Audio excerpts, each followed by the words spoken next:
안녕하세요. 미중 무역전쟁 언론 기사 분석을 무역전쟁이라는 키워드 중심으로 발표할 이희재입니다. 일단 자료 수집 방법은 무역전쟁 시기를 총 네 가지 분류로 나누어서 조선일보와 한겨레 신문에서 발행된 기사를 각각 10개 내외 정도로 수집을 했습니다. 그러니까 첫 번째 시기에 각 신문사에서 한 10개 정도씩, 두 번째 시기에도 10개 정도, 그래서 총 80개 기사 아카이빙 했고요. 기사를 찾을 때 검색어는 무역전쟁으로 했습니다.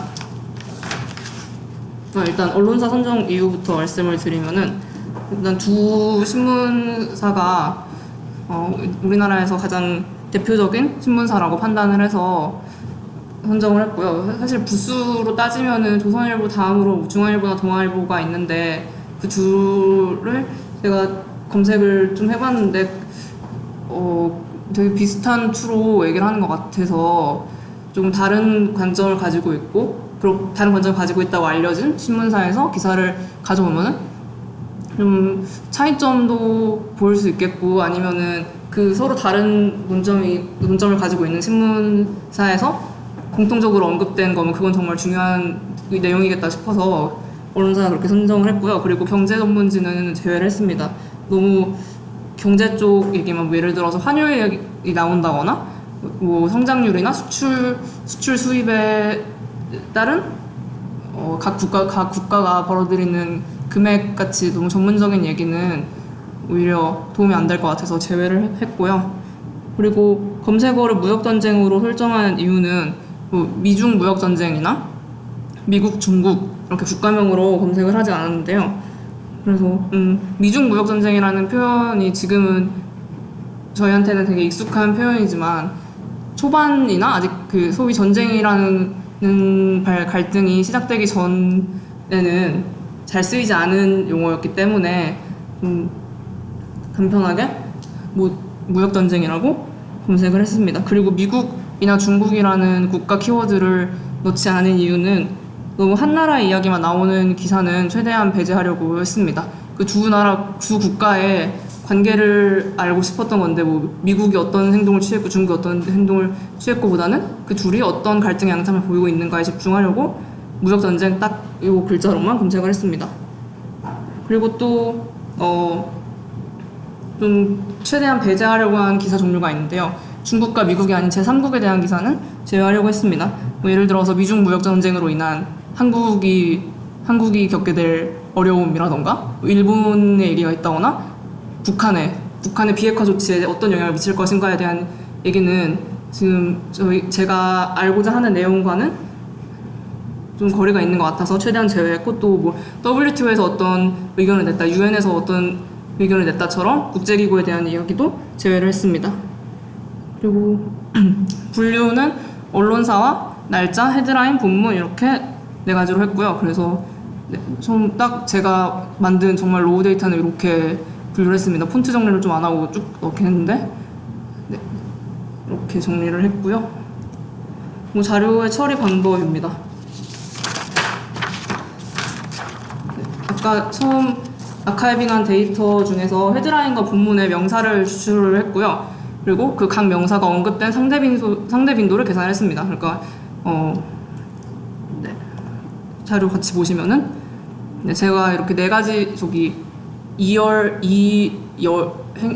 행이죠. 이 행에 1, 2, 3, 4 하고 총계 이게 이렇게 4가지로 나눈 분류인데요. 그래서 각 분류마다 이렇게 있는 0.000 그런 수치가 거기 A열에 있는 명사가 언급된 상대적인 수치입니다. 어떻게 계산이 되었냐면, 그 한 전체 단어 수를 분모로 두고 해당 단어의 출현 수를 분자로 두어서 비율로 계산을 했고요. 그리고 아까 잠깐 보여드렸지만 시기별로 언론사별로 각각 출현 빈도를 측정을 했습니다. 그리고 제가 어떤 단어가 더 중요한가를 따지는 건데, 그때 제외시킨 단어로는 국가명, 미국, 중국이라던가 지도자명, 트럼프, 시진핑, 류허 부총리, 숫자 단위, 조, 얼마 하고 달러나 위안화 하고 의존명사 무엇 일, 무엇 할 때 등등등 이런 단어들은 다 제외를 했습니다. 이거는 제가 분석을 할 때 역시 크게 의미가 없는 단어인 것 같아서 이것들은 제외를 하고 해서 일단 경과에 대해서 미중 무역 전쟁 경과가 이렇게 돼 있고 저는 총 4가지 시기로 분류를 했는데요. 네.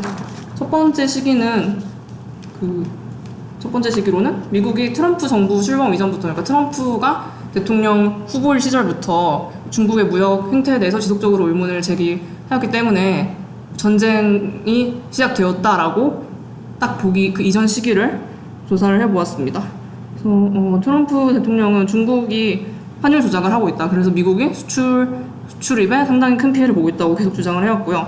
그리고 또 중국이 해외에 공장을 세우고 미국 본토에 공장을 세우고 물건을 수출하는데 그때 미국의 기술력을 훔쳐간다라는 식의 의문을 제기해 왔었고요.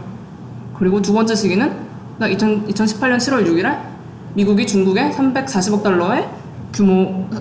달러 규모의 관세를 부과한 일종의 선전포고, 전쟁의 포문을 연 그 시기를 시작점으로 잡았습니다. 그리고 중국도 이어서 바로 같은 규모의 보복관세를 부과하였습니다. 총 818종 품목에 25% 상당의 굉장히 큰 규모의 관세를 서로 주고받았고요. 그리고 세 번째 시기는 2019년 5월 9일부터 10일까지 무역 협상이 결렬된, 협상하려고 두 국가의 대표단이 만났지만 결국 합의를 이루어지지 못하고 끝낸 시기를 세 번째 시기로 잡았고요. 그리고 4번은 협상 결렬 이후에 지금까지의 5월 말부터 6월 초 정도 가장 최근의 이슈들을 정리해 보았습니다. 그래서 시기별로, 날짜별로 보자면 첫 번째 무역전쟁 발생 이전은 2018년 6월부터 18년 7월 5일까지로 잡았고요. 트럼프 대통령이 되기 이전부터의 시기면 정말 한없이 많을 텐데, 그러면은 무역전쟁이라는 키워드로 일단 검색이 잘 되지가 않았고, 그때는 좀 트럼프 대통령도 의미 없는 발화를, 소모적인 논쟁을 한 것 같아서 제외를 시켰고, 무역전쟁 발발 이전 딱 컴팩트한 한 달 정도를 잡았습니다. 그리고 무역전쟁 발생한 시점과 그 초기 시점은 2018년 7월 6일부터 18년 하반기 정도의 좀 큰 범위를 잡아보았고요. 3번, 세 번째 시기 무역협상 결렬과 그 직후 5월 9일에서 10일까지 협상 테이블에서 만났고 5월 말에 협상이 끝난 이후에 상황이 어떻게 되었는지를 세 번째 시기로 잡았습니다. 그리고 네 번째로는 19년 5월 말 협상 결렬이 되고 6월 초까지 최근 시기에 어떤 일이 있었는지를 찾아보았습니다. 그리고 이번의 시기가 좀 길게 잡았고요. 그리고 2번과 3번 시기 사이에 공백기가 살짝 있는데 그 이유에 대해서는 제가 차후에 언급을 하겠습니다. 일단 전체 모든 시기에서 모든 4가지 시기와 모든 언론사에서 출연 빈도가 가장 높은 어휘 5개를 추려보았습니다. 보시면은 1번 관세, 2위 무역, 3번 부과, 4위 협상, 5위 보복 그렇게 있는데요. 저는 여기서 관세가 이 무역 전쟁의 주요 무기고 선전포고의 수단이었다고 해석을 하였고요. 네. 처음에 340억 달러 규모의 대구 엄청난 관세를 부과한 이후에 또 보복 관세를 주고받았고요. 그때는 협상에 나서기 전까지 관세를 이만큼으로 부과한 적은 사실상 없었습니다. 그 다음 첫 번째 그런 관세 폭탄 이후에는 특정 물품에 대한 수출입을 제한한다거나 어떤 기업에 좀 공격을 가한다거나 식으로 공격이 이어졌지, 관세를 물론 무기로 하긴 했는데 340억 달러처럼 대규모로 그렇게 관세를 때리고 보복 관세를 주고받은 경우는 보이지 않았습니다. 그리고 네. 무역이나 협상은 이 무역 전쟁이라는 키워드로 검색을 해서 무역은 전쟁이 발발한 그 영역이고요. 부과는 관세를 부과하다 정도 짝꿍 단어로 많이 잡힌 것 같아요. 그리고 협상은 이 무역 전쟁에서 누가 이기고 지는 게 문제가 아니라 우리 잘 사이좋게 풀어보자라는 식으로 양국이 임하고 있기 때문에 많이 잡은 것 같고요. 보복은 역시 관세 부과 짝꿍처럼 관세와 보복 관세 그런 짝꿍으로 많이 잡힌 것 같습니다. 그래서 첫 번째 시기 무역전쟁 발생 이전의 시기에 높은 빈도수를 보인 어휘들입니다. 그래서 여기 왼쪽에 파란색은 아까 보셨던 전체적으로 봤을 때 가장 출연 빈도가 높은 어휘들 탑 5가 파란색으로 표시했고요. 이제 그 이후에 빨간색은 각 시기마다 새롭게 나타난 우리가 주목해야 될 단어들입니다. 1, 2, 3, 4, 5위 크게 변하지 않았는데요. 일단 보복과 협상의 순위가 바뀐 거 빼고는, 그러니까 4, 5위가 바뀐 거 빼고는 크게 변하지 않아서 그에 대한 설명은 넘어갔고요. 또 뭐 9위, 10위는 수치가 굉장히 떨어집니다. 뭐 0.002는 또 아니고 뭐 1 이하 0.000대로 해서 이것도 분석의 의미가 없을 것 같아서 제외를 했습니다. 이 시기에는 아직 구체적인 분쟁의 내용을 다루기보다는 여태까지 미국과 중국이 벌이는 갈등, 뭐 신경전의 내용을 정리한 기사들이 많았고, 뭐 이러한 갈등이 있었기 때문에 이렇게 될 것이다 라고 예측하는 차원이라 전체적인 맥락과 크게 다르지 않은 분포를 보였고요. 그리고 6위의 발표가 카운트된 이유는 이제 미국이 대규모 관세를 부과할 것을 발표했다 같은 표현이 상당히 많았고, 제품은 이제 어떤 제품에 부과할 것이다 라는 표현이 많았고요. 그리고 전쟁이라 함은 지금까지의 갈등을 그냥 단순히 논쟁이라던가 갈등으로 보지 않고 이걸 전쟁으로 이제 명명하겠다는 표현이라고 생각이 됩니다.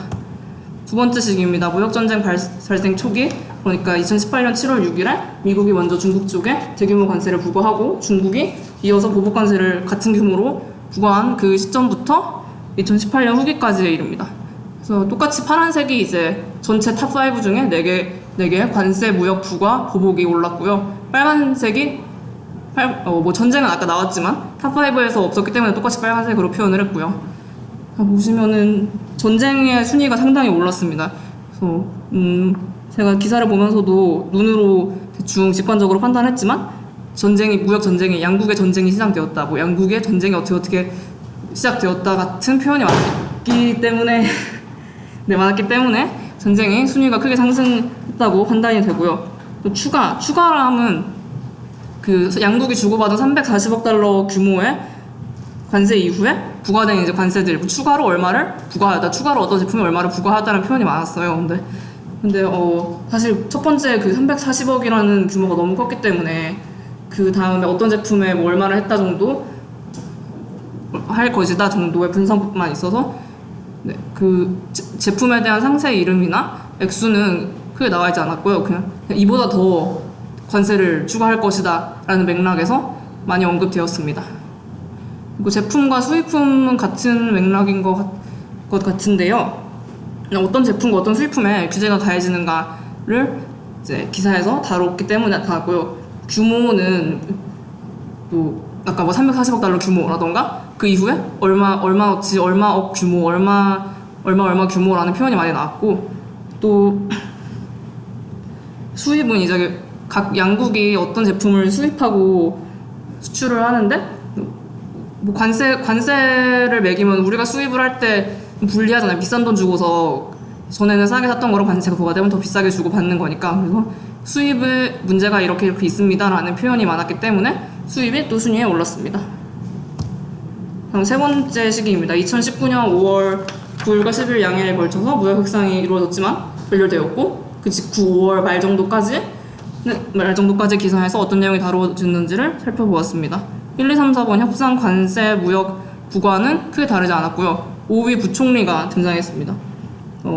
류어 부총리가 그 무역 협상에 들어간 중국의 대표단 중에 대표라고 볼 수 있는데요. 경제 쪽을 다루니까 류어 부총리가 들어갔겠죠. 그래서 이 류어 부총리가 말하기를 어떠어떠 했다라고 그런 표현이 되게 많았어요. 그래서 중국 측이 할 말이 좀 많았구나 그런 생각이 들었습니다. 미국에 누가 어떻게 말했다보다 류어 부총리의 의견이 상당히 많이 개진이 되어서 부총리라는 단어가 카운트가 됐고요.